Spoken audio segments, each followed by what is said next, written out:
സംസ്ഥാന രാഷ്ട്രീയത്തിൽ ഭരണപക്ഷ മുന്നണിയായ LDFിൽ വീണ്ടും അസ്വാരസ്യങ്ങൾ പുകയുന്നു.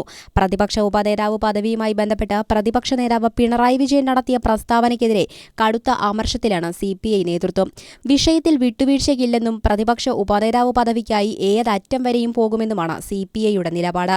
പാർട്ടിയുടെ അഭിമാനവും ആത്മാഭിമാനവും പണയം വെച്ചുകൊണ്ട് മുന്നണിയിൽ തുടരേണ്ടതില്ലെന്ന ശക്തമായ വികാരമാണ് CPI നേതാക്കൾക്കിടയിൽ ഉയർന്നിരിക്കുന്നത്. LDFിന്റെ ഔദ്യോഗിക പരിപാടികളിൽ നിന്നും യോഗങ്ങളിൽ നിന്നും വിട്ടുനിൽക്കുന്ന കാര്യം പോലും CPIയുടെ ആലോചനയിലുണ്ട്.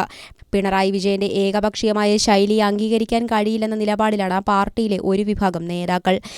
തിരഞ്ഞെടുപ്പിൽ വലിയ തിരിച്ചടി നേരിട്ടിട്ടും ശൈലി മാറ്റാൻ പിണറായി വിജയൻ തയ്യാറാകുന്നില്ല എന്നതിന്റെ തെളിവാണ് ഈ വിഷയത്തിലെ അദ്ദേഹത്തിന്റെ നിലപാടെന്ന് CPI നേതാക്കൾ കുറ്റപ്പെടുത്തുന്നു.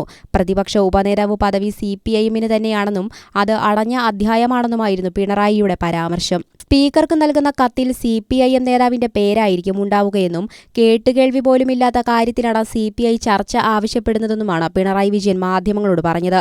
ഇതിനെതിരെ രൂക്ഷമായ പ്രതികരണവുമായി CPI സംസ്ഥാന സെക്രട്ടറി ബിനോയ് വിശ്വം രംഗത്തെത്തിയിരുന്നു. CPIയുടെ അഭിമാനത്തിന് വിലയിടാൻ ഒരു നേതാവിനും അവകാശമില്ലെന്നും പിണറായിയുടെ പ്രതികരണം അദ്ദേഹം വഹിക്കുന്ന പദവിക്ക് നിരക്കാത്തതാണെന്നുമാണ് ബിനോയ് വിശ്വം തുറന്നടിച്ചത്. മുന്നണിയിലെ തർക്കങ്ങൾ ഉഭയകക്ഷി ചർച്ചയിലൂടെയാണ് പരിഹരിക്കേണ്ടതെന്നും അദ്ദേഹം ഓർമ്മിപ്പിച്ചു.